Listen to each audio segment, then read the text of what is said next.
आज का सत्संग ध्यान पूर्वक पूरा जरूर सुने। घर में सुख शांति समृद्धि के लिए ये खास बातें जरूर ध्यान रखें।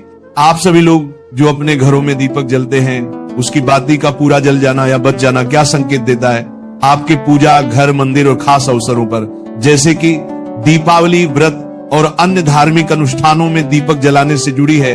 क्या कभी सोचा होगा या देखा होगा कि जब आप दीपक जलाते हैं तो वो आपके जीवन में कौन से संकेत दे रहा है? क्या आपकी दीपक की बाती पूरी तरह से जल जाती है या वह अधजली रह जाती है? और क्या दीपक की बाती पर फूल बनने का क्या अर्थ क्या होता है? क्या आपको पता है कि पहले से जले हुए दीपक में बाती जलाना आपकी परेशानियों का कारण हो सकता है या नहीं? और कितने समय तक, कितने सालों तक एक ही दीपक का उपयोग करना शुभ माना जाता है या अशुभ?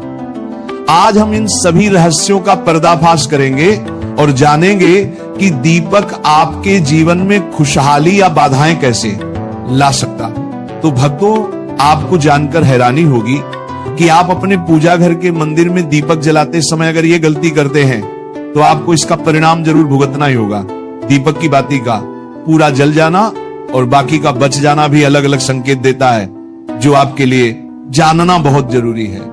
जब हम पूजा करते हैं तो हमारा दीपक कभी कभी अचानक से बुझ जाता है और कभी कभी ऐसा होता है कि हमारी पूजा होने के बाद हम उस दीपक को भगवान के सामने जलता छोड़ देते हैं, लेकिन कुछ समय के बाद में दीपक खुद बखुदा जली बाती और घी बचा रह जाता है। और कभी कभी तो हमारे दीपक की बाती पूरी जल जाती है और उसमें फूल भी बन जाता है। तो इनके अलग अलग नकारात्मक और सकारात्मक परिणाम होते हैं। तो सबसे पहले ये जानते हैं कि अगर हमारे दीपक में फूल बन रहा है तो इसका क्या मतलब होगा।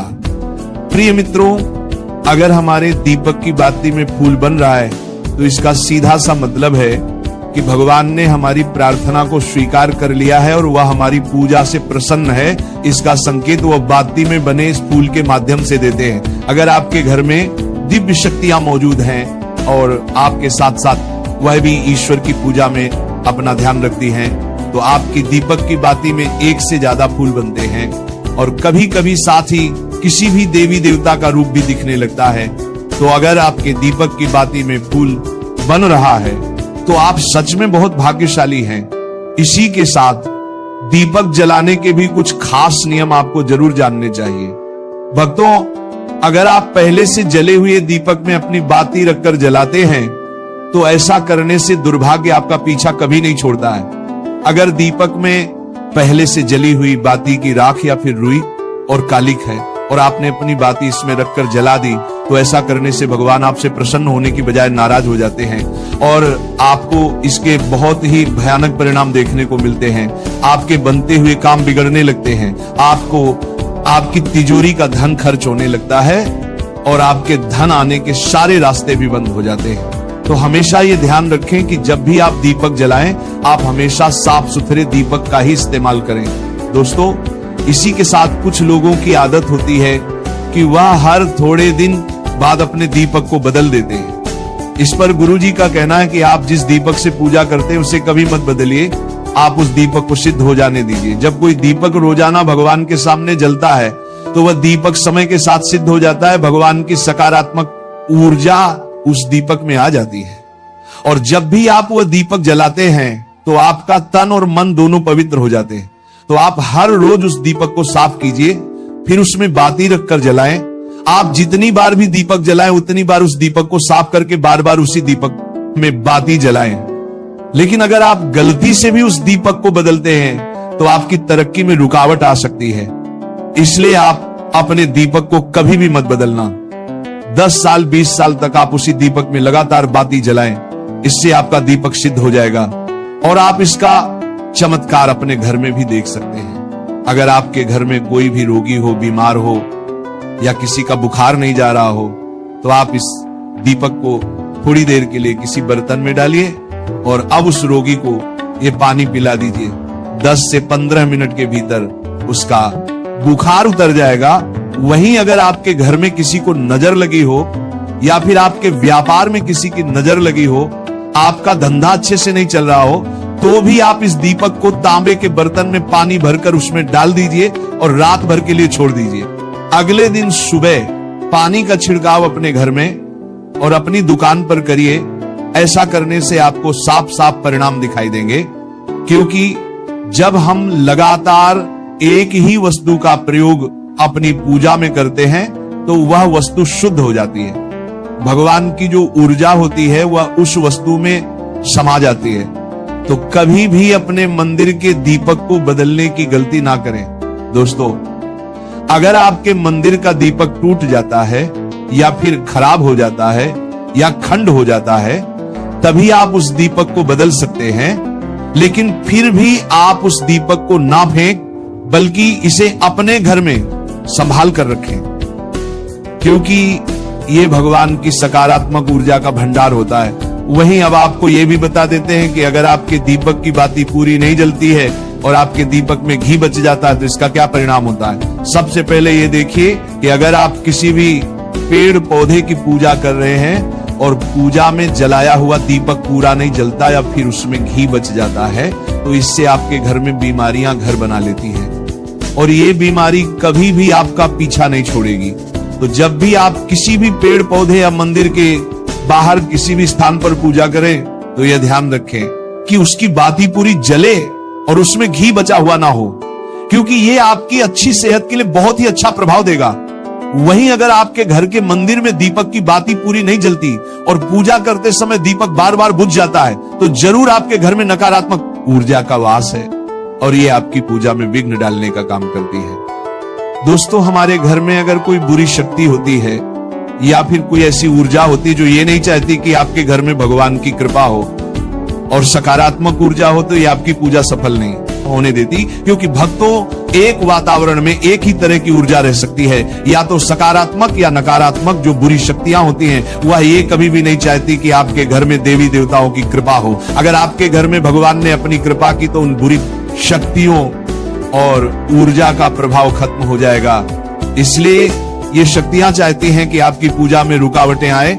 इन्हीं के प्रभाव से हमारा दीपक बार बार बुझ जाता है या फिर दीपक की बातें पूरी नहीं जलती। इस सब से बचने के लिए आपको सच्चे मन से भगवान का स्मरण करना चाहिए। जब भी आप दीपक जलाएं, भगवान से प्रार्थना करें कि आपके आसपास जितनी भी नकारात्मक ऊर्जा हो वो आपसे दूर रहे और भगवान की कृपा आप पर बनी रहे। ऐसी शक्तियों से बचने के लिए जब भी आप दीपक जलाएं, गंगा जल से एक गोल घेरा बना लें और उस घेरे में दीपक को रखें, क्योंकि दोस्तों गंगा जल को बहुत ही पवित्र माना गया है और महादेव का वरदान भी गंगा जल को प्राप्त है। गंगा जल में सबसे पहले तो कोई भी बुरी शक्ति प्रवेश नहीं कर सकती, इसलिए गंगा जल कभी खराब नहीं होता और हर तरह की ऊर्जा को सकारात्मक ऊर्जा में बदल देता है। अगर आप गंगा जल से बने गोल घेरे में दीपक को रखेंगे तो ये आपकी पूजा में किसी भी शक्ति को बाधा नहीं बनने देगा और कोई भी नकारात्मक शक्ति आपके दीपक को बुझा नहीं पाएगी। आप निर्विघ्न अपनी पूजा संपन्न कर पाएंगे और देवी शक्तियां भी आपके जीवन में अपनी कृपा और आशीर्वाद बनाए रखेंगी। ये जो हमें दुख मिलते हैं ना, ये पाप के कारण मिलते हैं। लोग मारे घूम रहे हैं, दुख मिटाने के लिए सोचते हैं कोई जादू कर दे, कोई टोना कर दे, कोई जंतु बांध दे, कोई आशीर्वाद दे दे। अरे काहे को पागल हो? यदि तुम अच्छे आचरण करते हो, भगवान नाम जप करते हो, सधर्म से चलते हो, तो तुम्हें किसी से आशीर्वाद मांगने की जरूरत नहीं। बात मान लीजिए, प्रार्थना मान लीजिए। दिखावे में लाखों लोग अपने जीवन को नष्ट करने के लिए तैयार हैं। ये माया का ही तो दिखावा है जिसमें जन्म के जन्म हमारे नष्ट होते जा रहे हैं। सत्य मार्ग को क्यों नहीं पकड़ते हो? किसी के आशीर्वाद की जरूरत नहीं आपको आनंद प्राप्ति के लिए। आप आनंद के बच्चा हो, आनंद स्वरूप हो, जिनसे आशीर्वाद मांगते हो। उनके अंदर जो आत्म तत्व बैठा है वह तुम्हारे अंदर बैठा है, वही संपूर्ण आनंद लिए तुम्हारे अंदर बैठा है। तुम्हें किसी से गिज्ञाने की जरूरत नहीं। बस तुम अपने स्वरूप को नहीं पहचान पा रहे हो, अपनी शक्ति को जागृत नहीं कर पा रहे हो, इसलिए तुम दौड़े घूम रहे हो। भागने की जरूरत नहीं है। सत्संग सुनो, उसे अपने आचरण में उतारो। ये बात आप कागज में लिख लो, चाहे दिमाग में लिख लो। जब तक आपके आचरण शुद्ध नहीं होंगे, जब तक आप भजन नहीं करोगे, जब तक आप दूसरों को सुख नहीं दोगे, मन वचन कर्म से किसी को भी दुख नहीं पहुंचाना, तब तक आप भाग्य यहां से लेकर ब्रह्मलोक तक अगर आपको सुख मिल जाए तो बता देना, आ ब्रह्मभान लोक पुनरावर्तन अर्जुन, यहां सुख मिलने वाला है। आ ब्रह्म स्तंभ पर्यंतम सर्व माया जगत, यहां सुख मिलने वाला है। अगर सुख सिंधु भगवान का भजन नहीं करेंगे, बैठ के अपने घर में बैठकर आधा घंटा भजन नहीं करेंगे, मारे घूम रहे हैं, सोच रहे हैं ये भगवान का अवतार है, हमारा कल्याण हो जाएगा। ए भाई, जब भगवान वास्तविक अवतार लिए और जो भजन नहीं किए उनका भी कल्याण नहीं हुआ। भगवान के अवतार के समय हम भी रहे होंगे, कहीं ना कहीं किसी जीव जंतु के कल्याण हुआ क्या? अब भजन करोगे तो कल्याण हो जाएगा, हमारी बात मान लो। बार बार आपको कभी कड़वे शब्दों में, कभी मीठे शब्दों में बताते हैं। ए भाई, बचपन से भगवान के मार्ग में लगे हुए हैं, हमको अपना कर्म भोगना पड़ रहा है। जो शरीर रचना के समय रचा गया था वो सुखद या दुखद कर्म भोगना पड़। रामकृष्ण परमहंस जी के कैंसर था, भाई जी हनुमान प्रसाद पोदार जी के उदर में कैंसर था। बड़े बड़े महापुरुषों को भोगना पड़ा, तो प्रारब्ध को भोग लो। ये भोगने की सामर्थ्य नाम जप से आ जाएगी, और नाम जप करके जन्म मरण के चक्र से मुक्त हो जाओ। मान लो मेरी बात। क्या वृंदावन की परम पावन रज से बढ़कर त्रिभुवन में कोई रज है? इस रज में बैठकर तुम्हें आनंद नहीं मिल रहा तो कहां मिलेगा तुम्हें? क्या भगवान नाम से बढ़कर कोई अमोघ शक्ति है जो भगवान को अधीन कर सके? सुमीर। ऐसे ही प्रेमानंद महाराज जी का वीडियो देखने के लिए आप हमारे प्रेम शक्ति चैनल को सब्सक्राइब अवश्य करिए। ये 8 लक्षण प्रकट होने लगते हैं जिसके ऊपर प्रभु की कृपा होती है। हमारे ऊपर प्रभु की कृपा है, ये हम कैसे पहचाने? तो ये 8 लक्षण प्रकट होने लगते हैं जिस पर हरिजू की, प्रियाजू की कृपा है। पहला, घोर अपराध करने वाले के प्रति भी दया की भावना, शांति पहला लक्षण है। भाव में भी पहले शांत भाव है। हमारे ऊपर श्री हरिजू की कृपा है, इसकी पहचान ये 8 लक्षण। पहला, शांति, अर्थात घोर अपराधी के प्रति भी गुस्सा ना क्षमा करना, ये हरि की कृपा का लक्षण है। देख लो भाई, घोर अपराधी शब्द तो जाने दो, जरा सा प्रतिकूल हो जाए तो लाख समझाओ पर भ्रकुटी तनी रहती है। भला ऐसा है?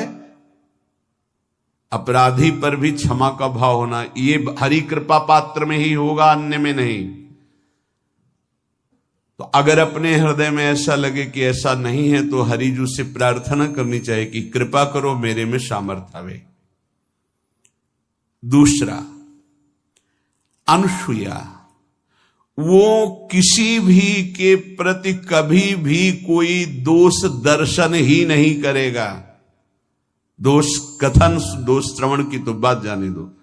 अनुसूया, दूसरों के गुणों में दोष ढूंढना, ये नहीं होता। हरि कृपा पात्र में ये नहीं होता। ये सब भजन के नाश करने वाले।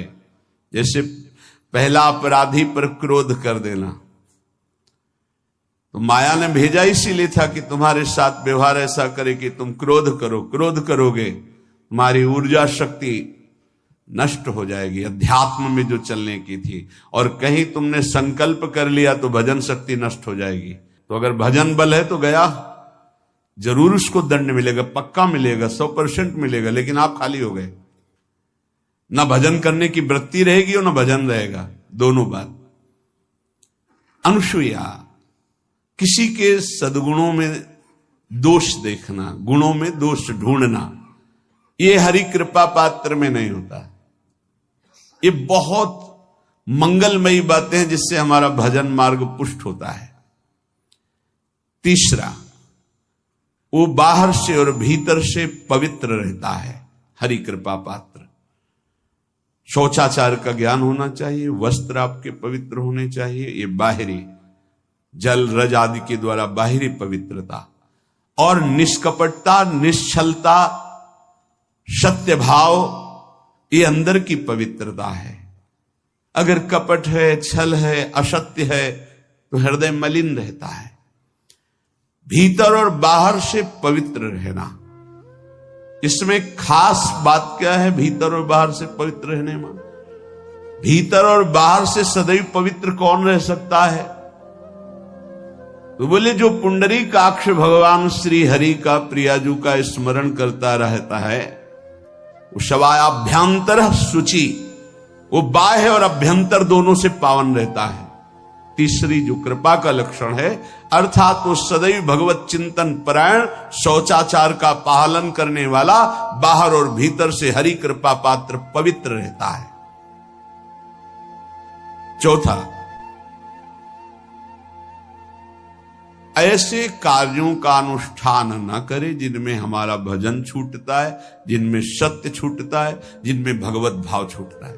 जैसे आपके ऊपर कृपा हुई, आप भगवत मार्ग में चल रहे हैं, अब आप ऐसे संसारिक कार्यों का अनुष्ठान कर रहे हैं जिनमें आपकी चित्त वृत्ति बिल्कुल भगवत विमुख हो रही, तो जीवन का लाभ क्या होगा? लाभ तो है भगवत स्मरण से।